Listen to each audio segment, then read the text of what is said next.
Previously on X-Men.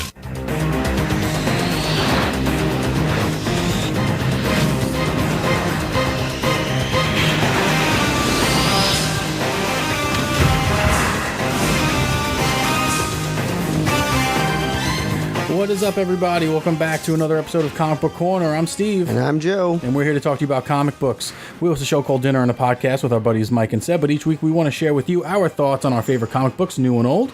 This is a review show, so there will be spoilers, and all books that we discuss will be listed in the show info below. And if you want us to read any comic books or hear our thoughts on any particular writer or artist, please contact us on social media at Dinner and a Podcast on Twitter, Facebook, or Instagram. Or you can email us at dinnerandpodcast@gmail.com. Joe, we got an email this week. Uh-oh. Yeah, okay, I got to read that. It's from my friend Rob. Okay. We love to hear what you think about our critiques, so let us know what you think. This week's books are the Adamantium Agenda, The Weapon Lost. These are all the #1 tie-ins for the Hunt for Wolverine that we promised that we would bring you. Joe is back. I'm back, baby. So thanks for being back, Joe. I missed you last week. I washed my tights. I'm all good. I'm sure everybody missed you last week. No one wanted to just hear me. They wanted to hear your thoughts too, so I'm glad you're back. Feeling better? Much better. Yeah, very good. Very, very good. So yeah, this week we're going to do the Hunt for Wolverine #1 tie-ins. So if you didn't get to read these, there are 4 of them. It started off with Weapon Lost, which is a Daredevil book. Mm-hmm. The second one was called the Adamantium Agenda, which is like the new Avengers kind of come back together, right? Then we had the Claws of the Killer. Yep. Which were all like the villains. Yeah, Wolverine villains. And then you had Mystery and Madripoor. Which were all the X-Ladies. X-Ladies. I like that.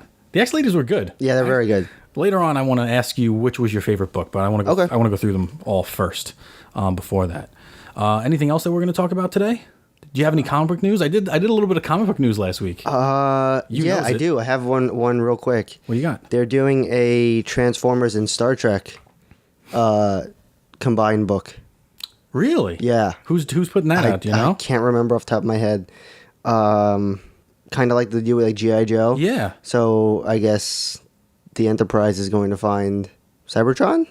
Oh, that's cool. That would be kind of cool, right? I really enjoy that. I mean, I'm not a Star Trek guy. I'll buy it. Oh yeah, I'll buy it. I'll buy it because it has Transformers in it, Optimus Prime in it. Oh, dude, I got the Hallmark Keepsake catalog. This week. What comes out? Starscream. Really? Yeah, looks really good. In plain or robot mode? In robot mode. They're all in robot mode. Okay. Like all the ones that we've gotten in the past. No, Grimlock's in dinosaur mode. Yeah, who wants to see Grimlock as a robot? He's a dinosaur. But yeah, you're right. You're absolutely right. Yeah, he is the only one in robot mode. Animal mode.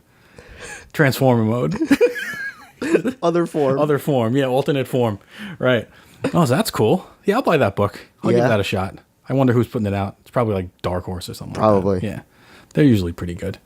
All right. No more news? No, that's all I could pull off the top of my head. All you can muster up this week? You going to talk about any other? What was your favorite book of the week this week? Oh, I picked up Tony Stark Iron Man #1. Oh, that's cool. I know you had some qualms issues about it, and I did too. I initially only bought it because of the cover. All right. They had like... Cover is pretty cool. A bunch of variants. Yeah. But I bought it because of the cover, and the story was actually pretty good. Nice. Do you want me to talk about it real quick? No, we'll do that later. We'll do that later. That's my pick of the week. All right, cool. I wanted... it's an older book. Mm-hmm. It's like it's a back issue. Now I guess it's a back issue. But it was the new Avengers book, the Earth's Mightiest Heroes, #2. The reprint came out of it. Oh, okay. So I finally got to pick up that and get to read it. And The Brave and the Bold. Batman the Brave and the Bold with Wonder Woman. Oh, yeah. Got 2 issues left. And it's that book's great. I love that book. All right, so let's get into it. So, if you listen to our first ever episode, we talked about Spider-Man #800. Did you pick up Spider-Man 801? No. It's Dan Slott's very last story. That's okay.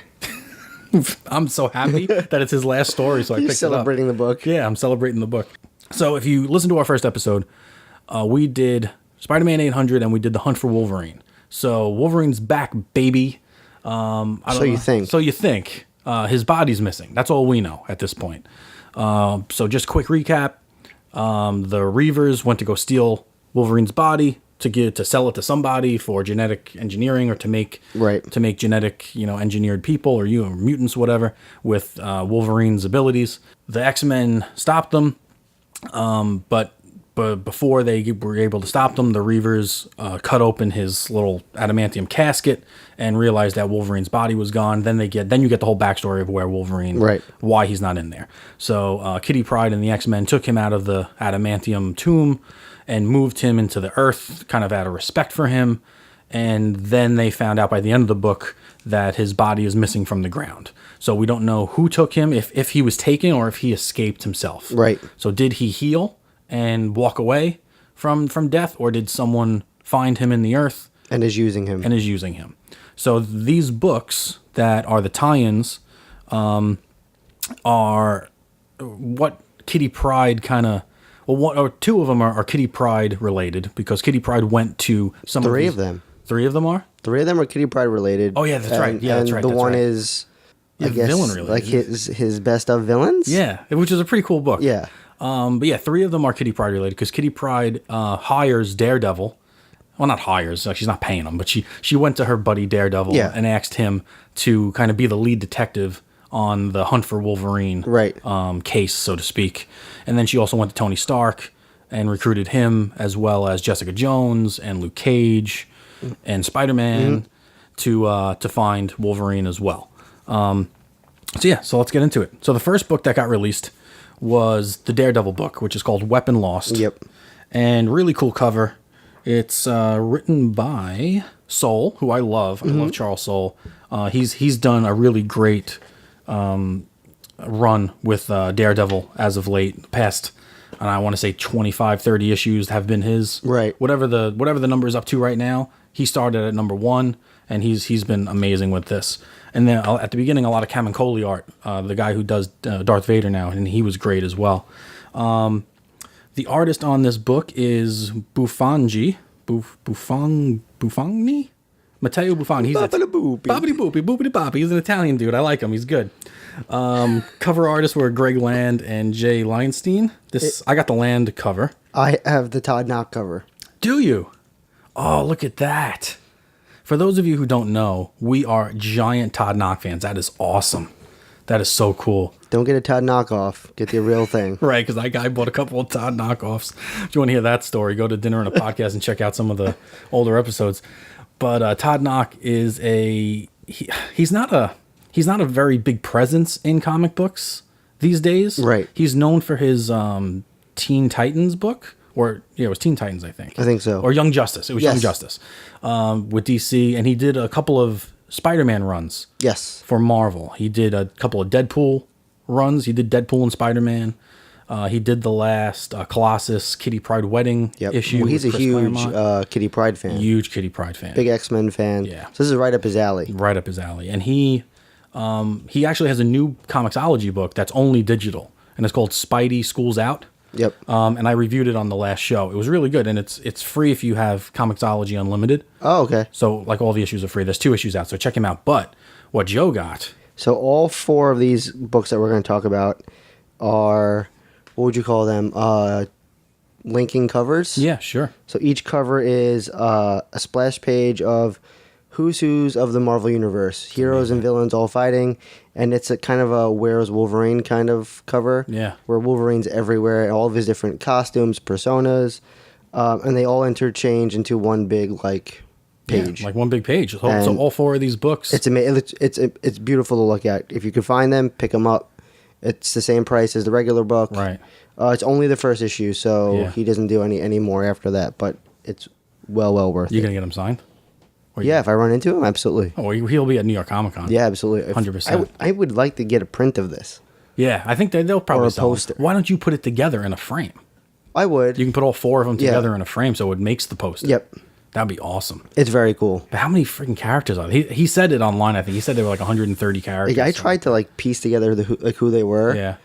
Can't get There's them a all. lot. No, maybe 90%. Yeah. That's really So awesome. if you pick up the books and you could name all of the characters, Right. let us know. Yeah. Then we'll give you nothing. We'll give you a shout out on the show. How about that? So anyway, back to Weapon Lost.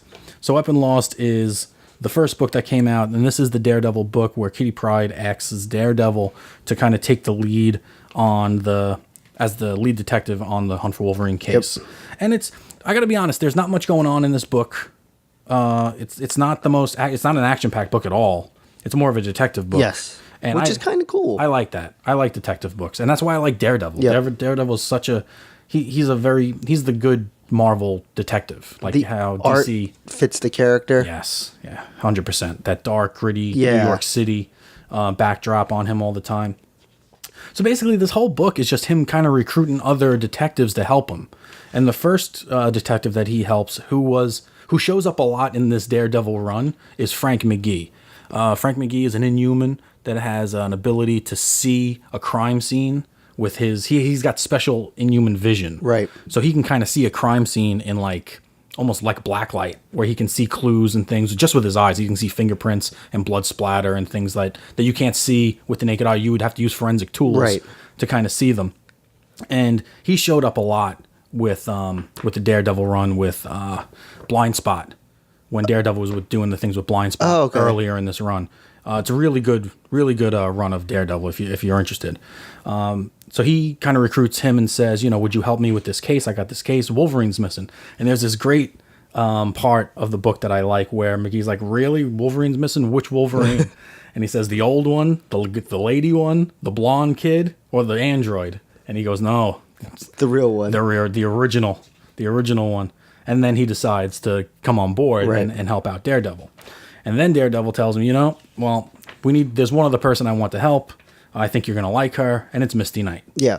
Okay, so... Which I wasn't expecting. I wasn't expecting that either. But I like it. Right. I like it a lot. I liked her character throughout the Defenders. Even the TV show she's good on. Yeah. In Luke Cage, she's very good. It's a different Misty Knight on the TV show. Yeah. But this is... I love comic book Misty Knight better than TV Misty Knight. But... so then the book kind of gets slow for 1, 2, 3, 4, about 6 pages. Well, you kind of learn that there have been Wolverine sightings. Yeah. And they can't keep track of what's a hoax, what's a real internet lead. Yeah. What's like you said the real lead. Right. What is it really him? Is it somebody that's looks like Wolverine? Right. And they can't differentiate between all the right. Yeah. Right. And these 6 pages are Frank McGee and Misty Knight kind of getting to know each other as partners. Yep. Which is cool because that would probably be in real life where you got 2 cops that have to work together. They're gonna shoot the shit and try to get to know each other. It seems like he was the one that kind of gets her on board. Oh, Frank did? Yeah, because Daredevil kind of asked her, and then she's like, "Oh, so don't bother me," kind of thing. Right. So Frank kind of convinces her to do it. Yeah. Like as a cop to cop. Yeah. Kind of thing. Yeah, that's pretty cool.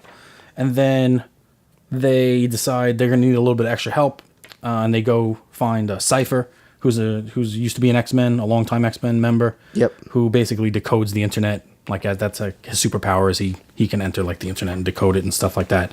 And they want his help to kind of find or locate Wolverine. And he goes on one of their cell phones and says, "You want to find Wolverine? Give me the phone. I'll find Wolverine."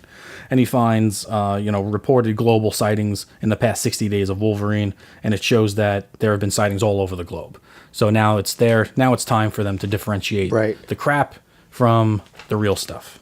I'll give this book a 3 out of 5. Yeah, I was thinking the same thing. I think it's 3 out of 5. It's strong, but it's not great. Yeah. The art's very good, so that wins points for me. And the characters are cool. I figured it's going to get better as the story develops. Right. But I do like the detective aspect to it. It's different than what you're used to reading in superhero books. Right. I mean, there was no fighting in this one. Hardly. No, none at all. The next book that came out, if we are correct, is the Adamantium Agenda. Yep. And I like this one a lot. Same here. The artwork in this one's also cool. Right on. The writer is Tom Taylor, and the penciler is R.B. Silva. Inkers are Benedetto and Silva as well. This is like a New Avengers reunion type of book. Yes. So you have Spider-Man, you got Jessica Jones, you got Iron Man, you got Luke Cage. Kitty asked Iron Man to help find Wolverine, but she also said that she kind of asked the Defenders to kind of help her out, and also Spider-Man. Yep. And what I really, really like about this book kind of has 2 parts. Yes. In my opinion. And the first part is reminiscent? Yes. It's reminiscent of a memory of Wolverine from the New Avengers.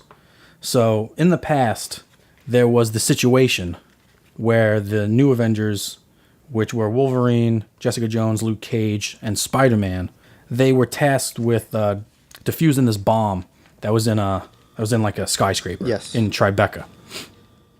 The bomb has a catch to it.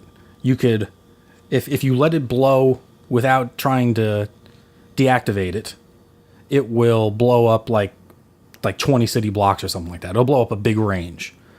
If you try to deactivate, or is it the opposite? If you try to deactivate it, yeah, that's it. Yes. If you try to deactivate it, it'll blow up a bigger range than if you just let it blow up. Yeah. Okay? So their only options are, do we let it blow up and have to save less people, or do we try to deactivate it and then it's a much bigger explosion? Yes. So they come to the conclusion that they're going to have to let it blow up, but someone's going to have to try to contain the storm. Contain the storm. What is that? What kind of car is that sound? Did you heard that? That was the weirdest car I've ever heard. Anyway, last week you missed it, Joe, when I was doing my reports or my comic book stuff. One of Christian's Batman started talking to me out of the toy chest. It's like, hey, I won't be brought down by you. And I was like, what the fuck? And I left it in. I let people hear that. So I hope you enjoyed that out there.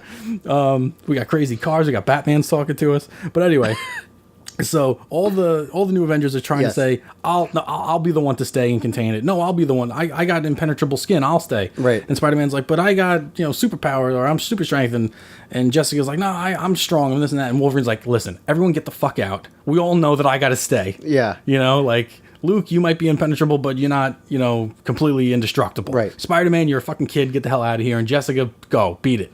I'll stay. I'll contain it, and then I'll eventually kind of just reform. Yes. Because I'm Wolverine and I got the ability to, and he does, and he gets all the new Avengers get out of Dodge, and the explosion happens, and Wolverine contains it, and they're all very, very thankful for that. And then it goes to kind of like present day, where Tony Stark comes and recruits all the new Avengers back and says, "Listen, we have this job to do. We have a lead. It's on this boat." And we got to go on this boat, and we gotta get this information. Yeah. The information is, I think it's like hidden in like a briefcase or something, or someone has it, and it's the genetic code for Wolverine. They think it's the genetic code for Wolverine. They're going to an auction, right? And all they know is that this lead is they have this genetic code that's going to be auctioned off at like a supervillain auction party. Yes. So they somehow get themselves onto the ship, and they're trying to kind of infiltrate this auction. I don't think are they trying to buy it? I don't know if they're trying to like outbid people, or they're going to beat up the person who buys it. I think the idea was that they were going to just buy it. Oh, okay. But it doesn't of course it doesn't happen that way. Right? No, because you learn what it actually is. Right. It's not they think it's Wolverine's genetic code, but it's not. It's Jessica Jones and Luke Cage's daughter's genetic code. And that's where the book ends. Yeah. Like it leaves you on that. And it's her name is Danielle Cage. Yep. So that's interesting. But Jessica's real pissed. Luke's kind of shocked by it. And they're all stuck on a submarine. Oh, was it a submarine, not a boat? Yeah. Yeah. So that was interesting. Yeah. I really like that book. I think I like the first half of the book way better than I like the second half of the book. Like the reminiscing of Wolverine. When we talk about which ones we like the most, I'll get to that. Okay, cool. So the third book is The Claws of a Killer, and that is the villain book. Yeah. And the writer is Mariko Tamaki, and the penciler is Butch Juice. Sure. Right? And it basically follows Sabretooth, Lady Deathstrike, and D'Ken, Wolverine's son. And it's basically they're reminiscing about how they weren't able to kill Wolverine themselves. And if he's still alive, they want to give him either the death he deserves or the death that they feel they deserve. Right. So they go out and they're following the leads of this Wolverine, whether it's a hoax or whatever, and they're using their abilities, whether it's their scent, their skills in the military or whatever, and they follow a lead, what they think is of Wolverine, and in this book you actually see Logan for the first time. Right.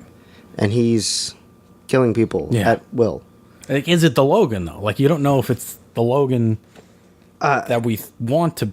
I don't know. To me, it is. Okay. I'm going to make that assumption. Sure. And they might want you to think that for the first book. And they're in some random town, following a bunch of leads. I love how word spread about this across the world. Yeah. Yeah. Well, Deathstrike knew because of the Reavers. Right. Right, yeah. The Reavers came back and were like, his body's gone. And she calls them off and she's like, no, I'll handle this from here on out. Right. But it's the three of them trying to figure out what's going on. They go to this town where, there's a bunch of deaths that are Wolverine related. Mm-hmm. And while they're there, it takes a turn for the worst for the three heroes because it's a town riddled with zombies. Of course it is. It's very much like Walking Dead. Yeah. But the catch is that the Ken gets bitten and he doesn't have a healing factor anymore. Mm-hmm. So they don't know why the zombies bite hurts him. Right. And why he can't heal. Mm-hmm. And the best part of that book is the last page where he's just being overrun by zombies. Yeah. That's a great page. Yeah. And you kind of want to know what's going to happen in the next book. Ooh, they're bringing back the Sentry. Jeff Lemire's doing the Sentry. Anyway, sorry. It was an ad right next to that splash page. But yeah, you don't know what's coming. It was a good book. The art's okay. Yeah. I'm not a fan of the art, but... I was going to say that this is the one that I like the art the least in. I'd like to see where the story goes. Yeah. I think I would have liked one more villain in the group. And who would you have taken? I don't know, maybe like a Mega Red. Okay. All right. You know? Like, I don't know. Like, I'm not an X-Men... like junkie, right? So these three, like the guy is almost a stretch for me. Like who's that? The Ken? Yeah, I don't know that. He's the son of Wolverine. Is he? Yeah. Like the legitimate son? Yeah. Okay. And Wolverine got around. Yeah, I'm sure he did. Did he? Was he one of the Madripoor girls that he was? I can't remember. I know he spent a lot of time in Japan. Yeah. Right, and he looks like he's Asian. Yep. So okay, I'll go with that. And the last book is Mystery of Madripoor. Okay. And that's the X-Lady books. And that's the writer is Jim Zub, and the artist is Tony Silas. Yeah. I really like the art in this. Yeah, the art's beautiful in this. So you're following Psylocke, Kitty Pryde, Jubilee, Storm, and Rogue. How about that opening page? Yeah, the whole book is fantastic. Psylocke fighting Wolverine in his brown suit. Well, that's one of the first X-Men comics that got me into, books. Mm-hmm. It was Wolverine fighting Psylocke in what looked like a Mandarin's armor. Yeah. And Mandarin was a tie-in, and that was one of the first books that I got. Gotcha. And that got me hooked, huh? Yeah. But this book takes you in the perspective from Psylocke. Yeah. Because she's basically the telepathy of the group, the telepath of the group. Right. And she's connecting all of them and all of their memories and their feelings and kind of guiding them to Madripoor, which is where Wolverine got into most of his good or bad, troubles. And the cast is Psylocke, Kitty Pryde, Jubilee, Storm, Rogue, and Domino. Domino is funny in this book. She's just the pilot. They don't want to tell her anything. Yep. And she's like, you guys got to tell me stuff. I'm not just going to fly you around and be your taxi cab. She was great in this book. And they're basically going to Madripoor to look for Magneto. Yeah. Who's drawn unfriggin' real. Yeah. I love this version of Magneto. They figure if anybody could find him, it's going to be Magneto because of Wolverine's Adamantium. Well, do they think he stole him? Are they going there trying in a nice way? Yes. Say, listen, you take him. Yeah. Because they're using Rogue because Rogue's got a relationship with Magneto to kind of, sweet talk him a little bit, and who knows what's going to happen there. But... And who else would be able to find him so quickly? Yes. Magneto, who can... Obviously, can he control Wolverine's arms and limbs and stuff? Yeah, he pulls his adamantium out of his skin. Yeah. Yeah. Okay, good. Yeah. Okay. Just making sure. But the cool part is they get to this bar, right? And they kind of give the bartender a code word that Wolverine has, and he's like, "Oh, you're friends with Wolverine. You get the VIP room, which is Wolverine's sanctuary. Yeah, where all of his mementos and everything. His man cave. Yeah, and they're this is a guy who's never had anything." Sentimental around, and he's got this whole apartment of stuff. Right. It's like he was living a double life with the X-Men, And does he call him Halliday? He doesn't call him Logan, does he? No. Yeah, he knows him by like a different name, I think. But that's fine. Mr. Halliday. Yeah, Yep. Mr. Halliday. Yeah, that was interesting. Yeah. But it's kind of cool because they're all, going through memories of Wolverine and, There's a lot of that in these first. yeah, tie-ins, a lot when of- they first met, Rogue and Psylocke and all that stuff. And they get to the meeting with Magneto. Yep. And they find out that they're being double-crossed. How about the page when they all go out, when they all get in their club attire? That bothers me so much. This bothers you? Yes. I love this page. You have problems. There's one panel. All right, so they got to go to this club, Yes. right? It's a fancy Madripoor club that they got to meet Magneto in. So they get all dolled up like they're going to the club, right? That's where they're going. And there's one page of them just like walking, from the street into the club in their club attire, and they look good. It looks like Greg Land drew them. Yeah. It looks good. Now, Greg, those of you who don't know, Greg Land is infamous about he would just copy porn star poses, but they look good here, man. They look good. Psylocke's looking good with that open front dress there. They all have open front dresses. Nah, hers is really open. See her? Yeah, all right. Except for Jubilee, she's kind of toned down. She's a little kid, right? So they find out they're being double-crossed Yeah. by a group of, 5 other villains? Mm-hmm. I don't really know who they all are. One of them's Viper. The other one's called Knockout. Bloodlust.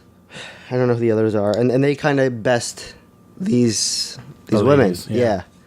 And Who's this one? Is this one Viper? no, Who's the lead girl who makes? She's the one who. she's their telepath. Yeah. Okay. She's the telepath, and she makes herself look like. She's almost like. Mind Blast. She's almost like Mystique. Yeah. In a sense that she makes them see Magneto as her body, but it's not her actual body. Right. I don't know if they're seeing. I don't know if she changes physically like Mystique does, or if she's just projecting Magneto. She looks like a cyborg. Yeah, she does look like a cyborg. You can see her brain through Yeah. her glass skull cap, which is pretty cool. But she's like doing all types. She's like force pushing them and force moving them. Yeah. So yeah, she looks like a pretty cool character. Then there's one chick who looks like the woman version of Luke Cage with the yellow jacket. Yep. But yeah, the X ladies get their butts handed to them. And that's to be continued. Yeah. That part 2 will come out when we release this show. So it's just a bunch of chicks in hot, tight leather pants fighting. How you go wrong? How do you go wrong? So what was your favorite book? I gotta say, I think it's the Adamantium agenda. Okay. I like the art. I like the story. All right. I like where it's going. Yeah. It checked off all 3. Yeah. The writing's good. The art's good. I like the characters. Yeah. I think from beginning to end, I think The Mystery of Madripoor is my favorite. It's my second favorite. Yeah. I like that one a lot. I like the characters. The art's really cool. Yeah. I didn't see the twist coming. I didn't either. I really thought it was Magneto. Yep. I had no idea what the twist was because they show you the android-looking girl. What was her name again? I forget her name. But they show you the android-looking girl who Yeah. pretends to be Right. Magneto at the beginning, but you don't know if she's working with Magneto. Yes. You think, okay, she's just one of Magneto's henchmen. Right. And then she ends up being Magneto, which I thought was really cool. If the second half of the Adamantium agenda was as good as the first half, I would have picked that book as well. Because that was my favorite artwork. Right. The Adamantium agenda had my favorite artwork in it.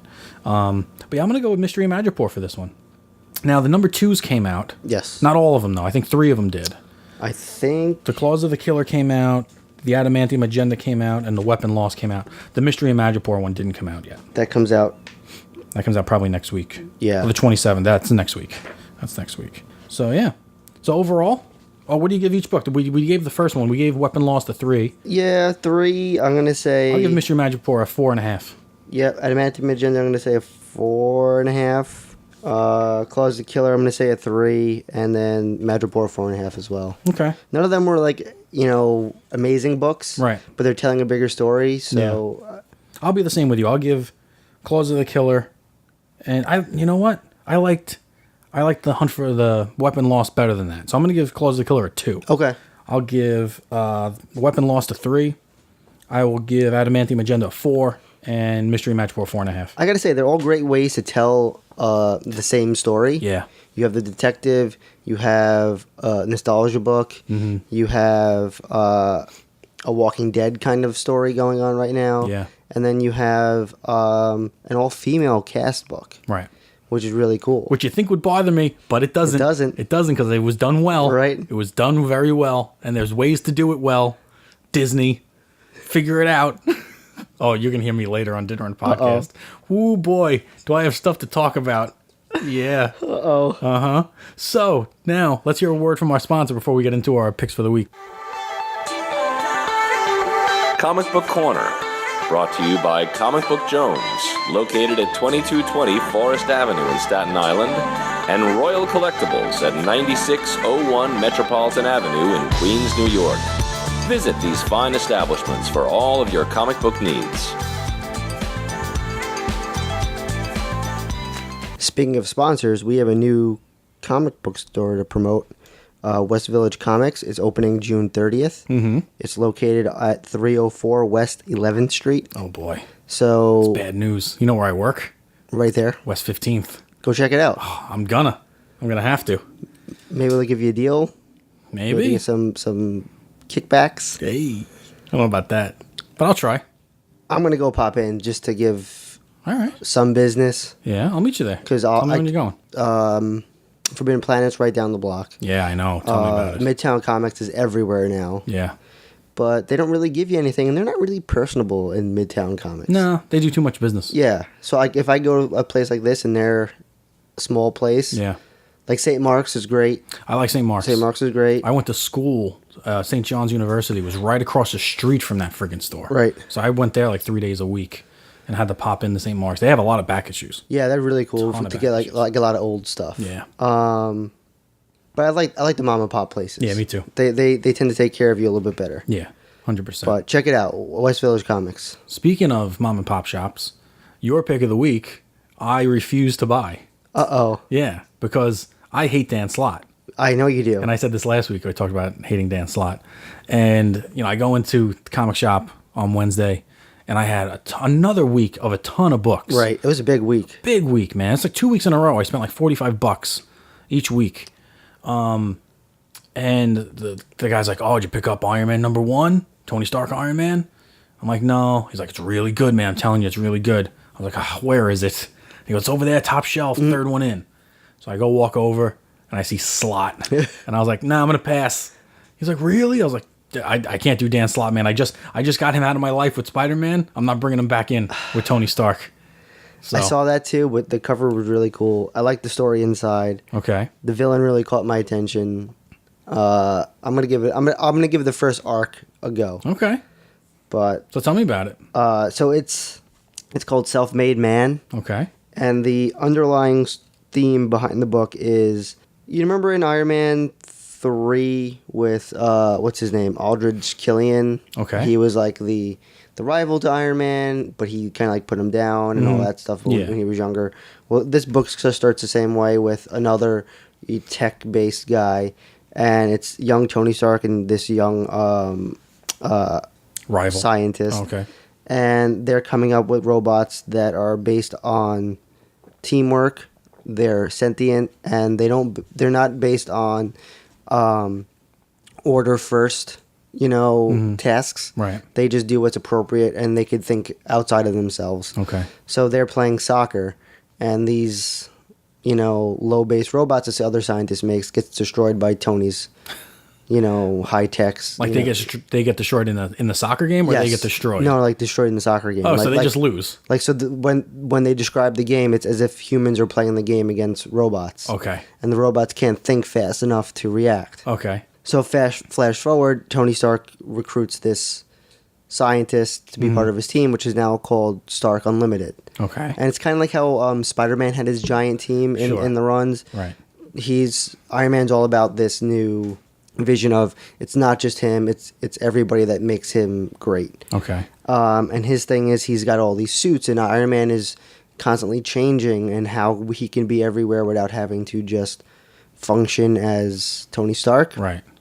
And how to get the AI to work in unison. Okay. But the cool part is, are you familiar with Jocasta, the female robot? Yes. She's the female version of Ultron. Right. So she is the head of HR. Okay.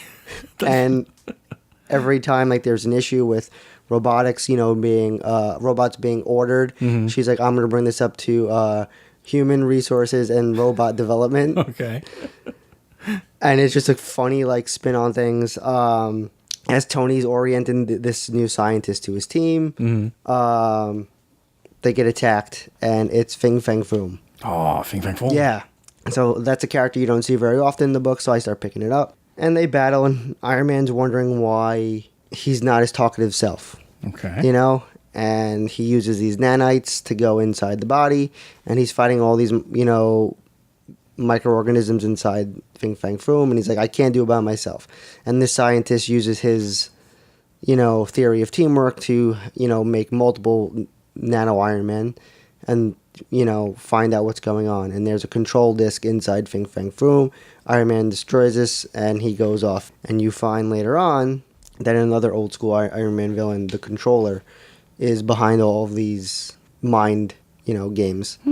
So I was like, all right, 2 old school Iron Man villains. You're bringing them back. The artwork looks pretty cool. The story is not bad. The cover was awesome. I like how Tony became like Voltron. Yeah. For a second and tried to fight like Godzilla. Yeah. It was like almost a Jaeger. Yeah, exactly. Pacific Rim type of thing. Yeah, it was an interesting take on the book. I'm not a huge Dan Slott fan. I stopped reading most of his Spider-Man run. Yeah.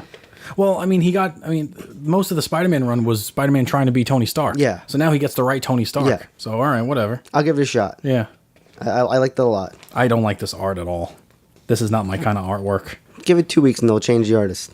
All right. Okay, well, no, they're not going to change Slott. So, yeah, this kind of artwork is not my style. Like, this is how, like, the new Ghost Rider is drawn. Right. This is how X-23 is drawn. Yep. The new Hulk guy, Amadeus Cho, who no one reads. I talked about him, too, on the last episode. But, yeah, all right, I'm glad you liked it. So what did you pick up? I picked up, well, I had a whole bunch of books, but I really was interested in the Avengers, Earth's Mightiest Heroes new run. Okay. I got the first one a while back, and then I met my stupid comic book shop, which I love, but sometimes they forget stuff. I think the guy got fired, too. I really do. I didn't complain, but I think he's not, I haven't seen him there in weeks. So I think he might have got fired, but he forgot to put the book in my bag, and they sold out of it the first day within a couple of hours. They finally got a reprint of it. So I was like, oh, all right, they got number 2 and number 3. They had number 3 in my list, but in my bag, but they didn't have number 2. So I picked up number 2 and 3, and I read number 2 on my way over. Pretty much, if you didn't read the first one, it gave you a story of the origin of the Avengers. Okay. Which was really cool. From like millions of years ago, there was Odin and Jean Grey. And I don't know if it was like the original Jean Grey, but it was like the original Phoenix. Right. The original Ghost Rider. The original, there was 1 or 2 more. There was a Hulk character, but it was the original Avengers from millions of years ago. The original incarnations of them. And then it shows them fighting off Celestials back in like the prehistoric era. So Ghost Rider has, instead of like a bike, because there's obviously no bikes a million years ago, he's riding like a woolly mammoth that's like on fire. It's actually not as bad as you think. It really isn't as bad as you think. Oh, they had Agamotto. The Eye of Agamotto, but it was actually him. Like, he was the original Doctor Strange. He was the original, not Doctor Strange. What's he call himself? The Sorcerer Supreme. Right. He was there, which was pretty cool. He was kind of like a, what do you call those guys that, like you go into the forest and you look for the witch doctor? He almost looked like a witch doctor kind of guy, right? Not that forest find your local witch doctor in your nearby forest. So it showed them fighting off the Celestials. Right. And then it flashes forward to present day, and it's like Thor, Tony Stark, and Captain America in a bar. And they're like, should we be the Avengers anymore? Or should we let the new kids be the Avengers? And they're talking about like Miss Marvel, Miles Morales, Amadeus Cho. And Tony and Thor and Cap are like, you know what? Let's give it another go. Forget these young kids kind of thing. And then, you know what? I liked it because I can't stand the new kids. Yeah. The new kids on the block need to get the hell out of here. So now in this book, it was pretty interesting because they're fighting Celestials as well. Something's happening on Earth where Celestials are falling from the sky and there are insects coming up from the ground. And they don't know what's going on or why it's happening. And you have this narration throughout the whole book. Okay. And the whole time I'm trying to think of who it is because they're not letting you know who it is. But by the writing, it looks like Adamantium Asgardian writing. You know how Thor's Yep. bubbles are drawn a little bit differently than everyone else's, like Norse, almost. It's that kind of writing, and it's green. So now I'm like, all right, it's either Loki or it's Doctor Doom. I can't figure it out because it's green. The green is throwing me off. And they're talking about the Avengers and how the Avengers are like a plague on the Earth, and that they brought all the problems on Earth themselves. It wasn't, the Celestials, blah, blah, blah, blah. So by the end, they're having a really hard time with these Celestials. It's only the three of them. It's Thor, Captain America, and Iron Man. Right. And they're not doing anything to these Celestials. In space, Carol Danvers is fighting off other Celestials that are falling from the sky. Okay. Nobody knows that she's there doing it, though. And then on the ground, you got the Ghost Rider kid and She-Hulk fighting off these bugs. Okay. They're doing no damage to these Celestials. And then Carol Danvers comes down and is like, I have an idea. I have a plan on how to get rid of these things. So she steps in to help Tony and Cap and Thor with these grenades that can kind of, when they explode, they teleport whatever they hit to somewhere else.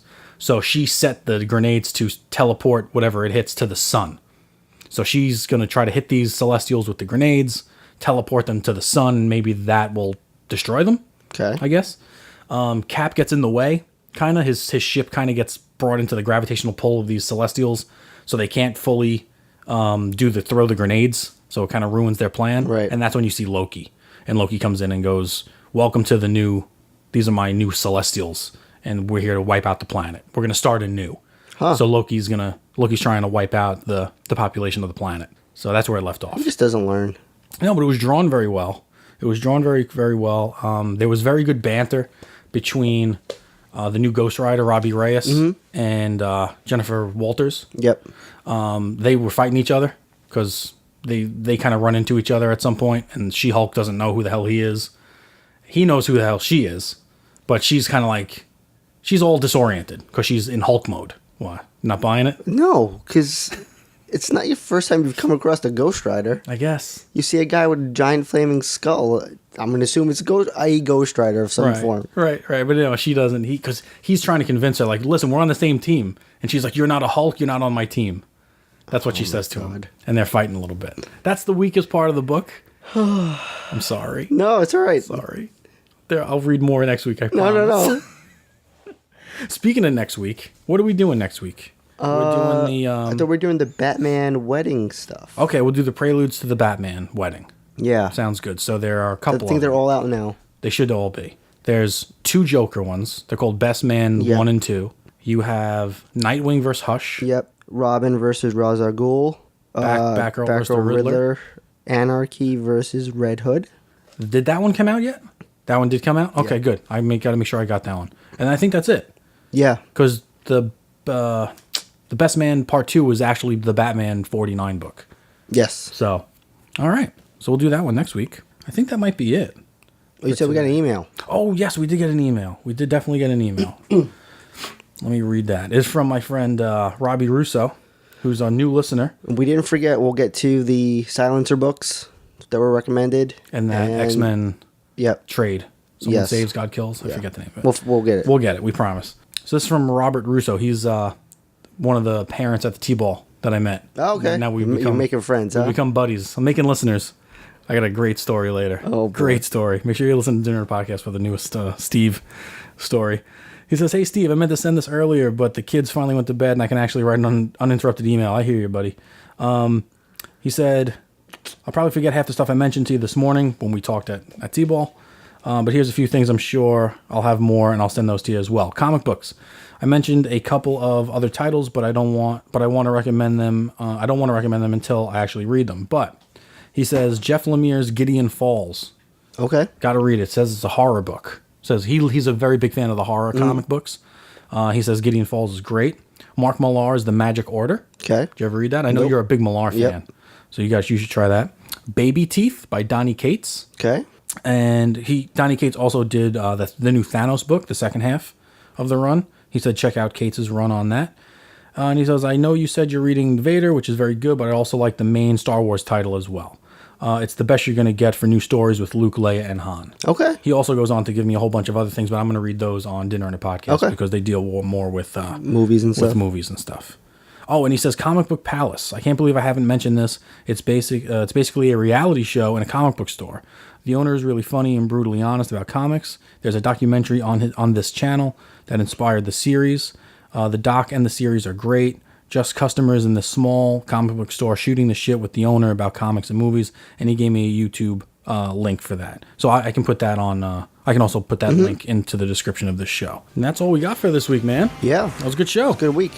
So next week, the preludes to the wedding and whatever else we're reading. I'll definitely bring up The Brave and the Bold and some other things that we'll pick up. But until next week, I'm Steve. And I'm Joe. Go out and get your comic books, everybody. See you next week.